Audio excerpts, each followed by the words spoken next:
NVIDIA is the perfect company to do that. Gosh, that's our destiny. Only 4 companies in the world are worth more than $2 trillion.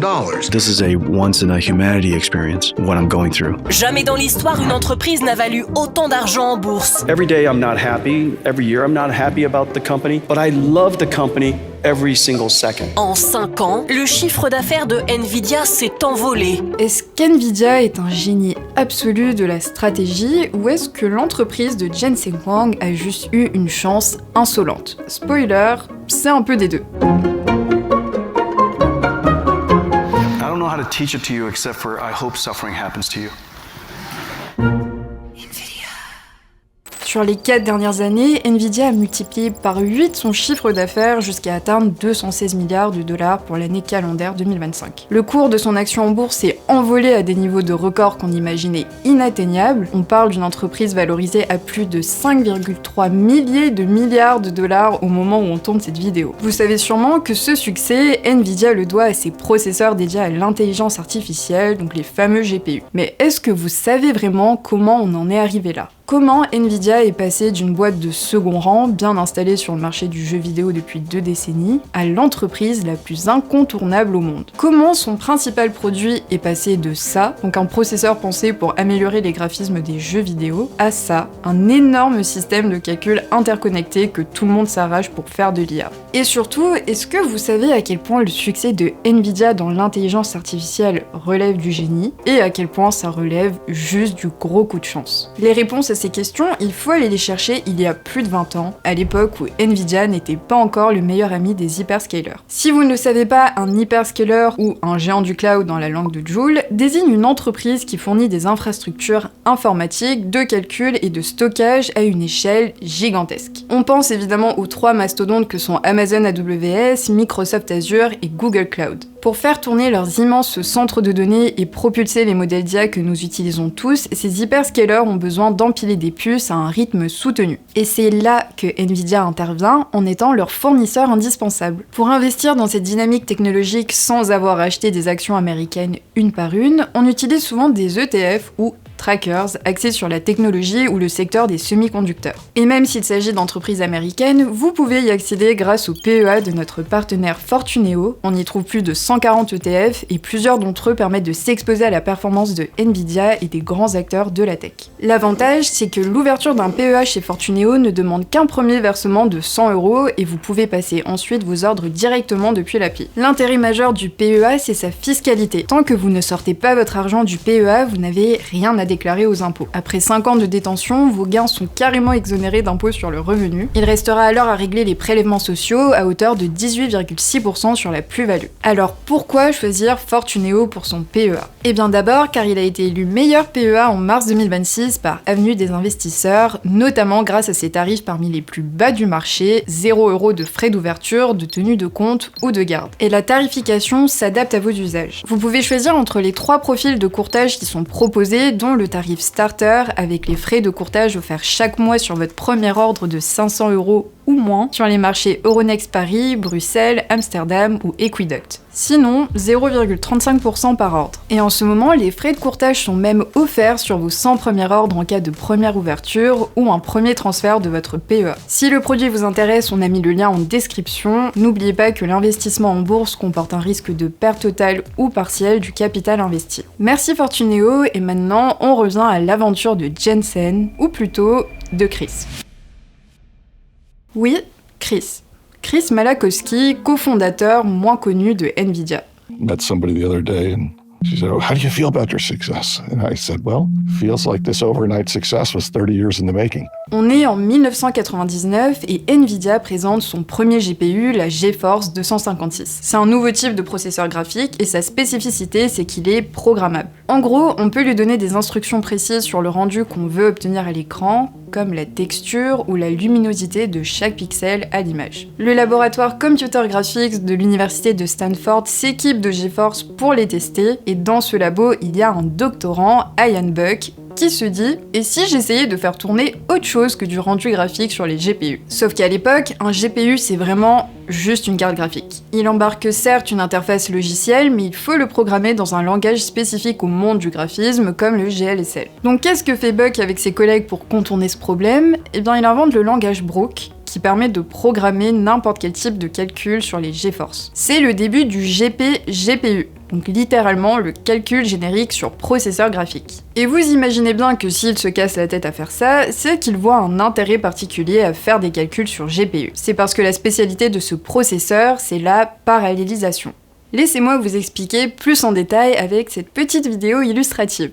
5, 4, 3, 2, 1.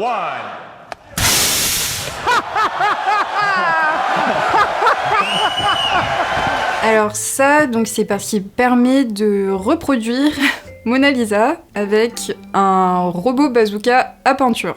Est-ce qu'on est sûr ? Science class is now over!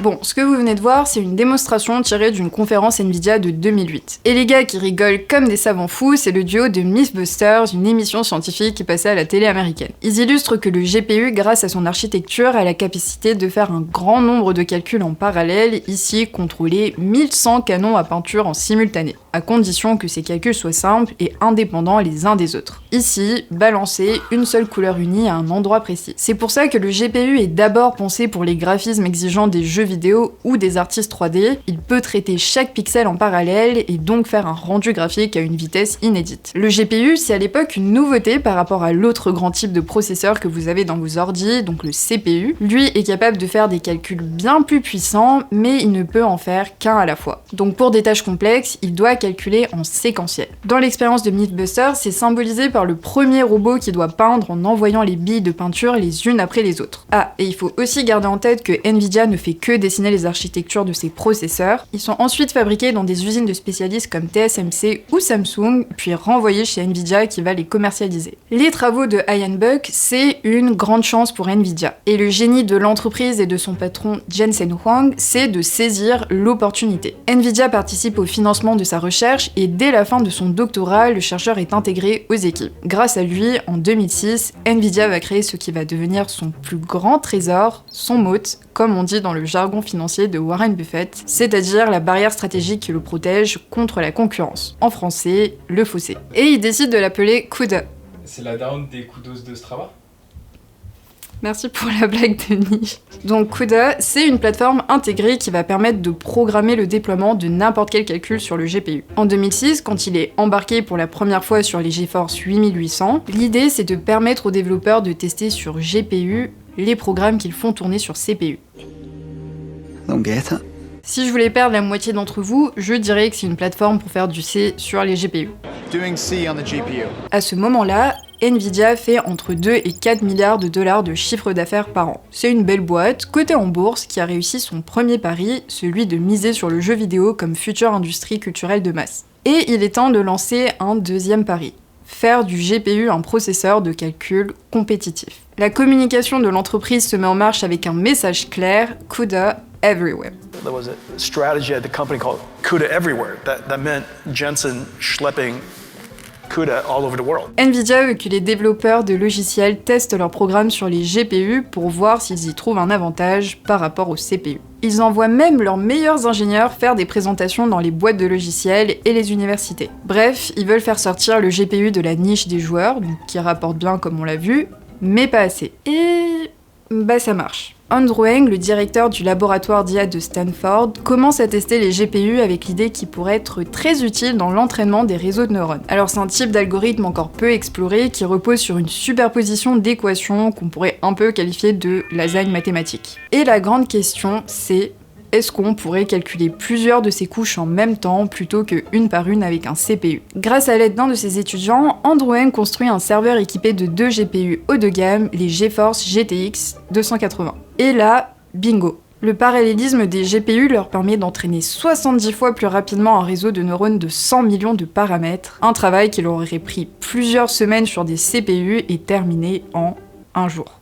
Andrew Ng publie un article pour présenter la découverte de son équipe et beaucoup de chercheurs en IA commencent à s'intéresser aux GPU. Mais il faut garder en tête que le GPU n'est pas le seul déclencheur de ce nouveau boom de l'IA. Grâce à l'afflux inédit de données sur Internet, les chercheurs ont enfin des volumes de data suffisants pour nourrir leurs algorithmes de machine learning. En 2012, une équipe de chercheurs de l'Université de Toronto enfonce le clou. Elle pulvérise le record du concours de reconnaissance d'images d'ImageNet, donc une énorme banque d'images, avec seulement 15,3% d'erreurs contre 26,2% pour le top 2. Leur algorithme s'appelle AlexNet et il a été entraîné sur 2 GPU grâce à CUDA. Cette performance déclenche l'ère moderne du deep learning et finit de convaincre le secteur de l'IA de passer au GPU. Encore une fois, Nvidia profite, mi-chance, mi-flair, des travaux de chercheurs. Et encore une fois, Jensen a la vision pour saisir cette chance. Les dirigeants de Nvidia décident que c'est le bon moment pour miser sur l'IA comme nouveau marché à part entière pour ses processeurs. L'entreprise monte en compétences et recrute des spécialistes de l'IA. Et ça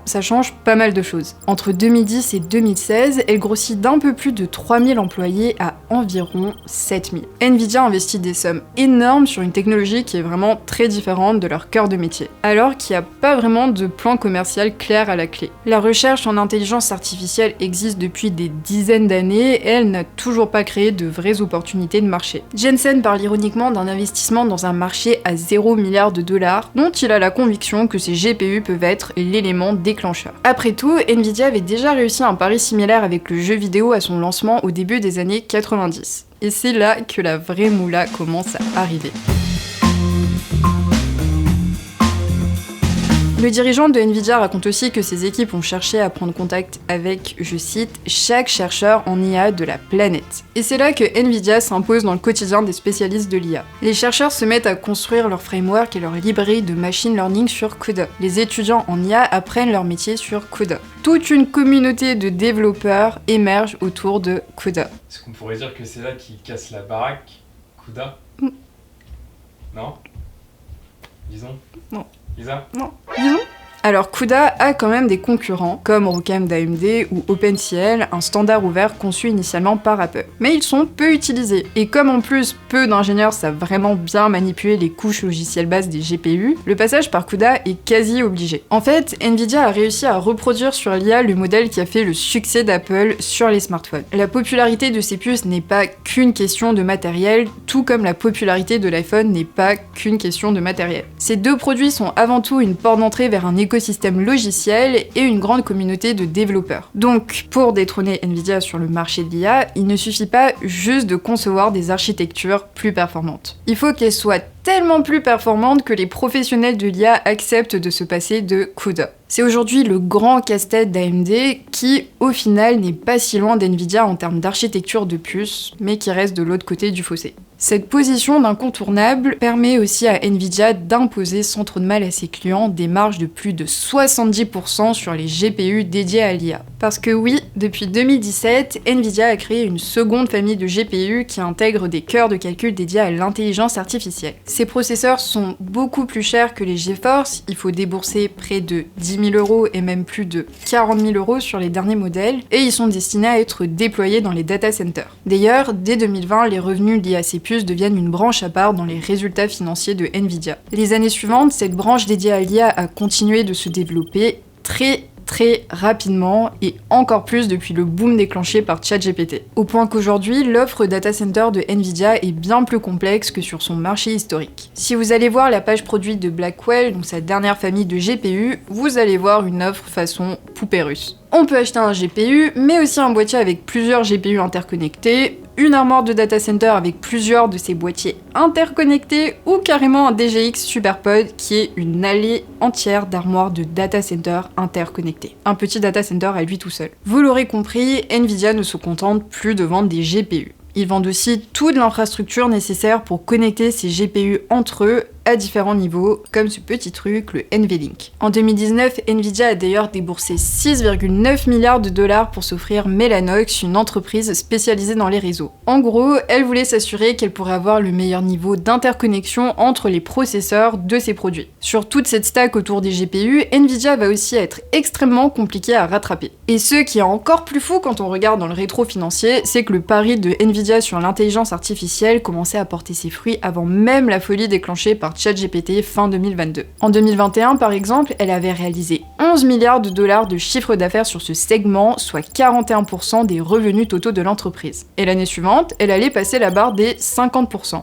Pendant ce temps, le segment graphique, qui regroupe notamment les ventes de GeForce et de RTX pour les jeux vidéo, est resté stable. Par contre, l'arrivée de ChatGPT et les investissements démentiels de tous les géants de la tech a bien fait exploser la trajectoire de croissance de Nvidia. Sur l'année calendaire 2025, la branche Compute et Networking de Nvidia a fait 193,5 milliards de dollars de chiffre d'affaires, soit quasiment 90% du chiffre d'affaires du groupe, dont 130,1 milliards de bénéfices. Alors, j'ai précisé le 1,1 milliard de dollars, mais est-ce qu'on est vraiment à 100 millions près? Je pense pas. Alors, un petit fun fact pour finir, un sondage en 2025 estimait que près de 80% des employés de Nvidia étaient millionnaires grâce à la politique de stock option plutôt généreuse de la boîte. Bref, l'histoire de Nvidia avec l'intelligence artificielle, c'est aussi la plus grande réussite de tous les temps d'un pari à long terme. Et le plus marquant, c'est que pendant tout ce temps, Nvidia et ses dirigeants ont eu une confiance absolue dans le potentiel révolutionnaire du GPU. Une confiance parfois quasiment aveugle. Pour reprendre la question du début, oui, Jensen Huang est visionnaire, mais en plus, il a la bonne étoile.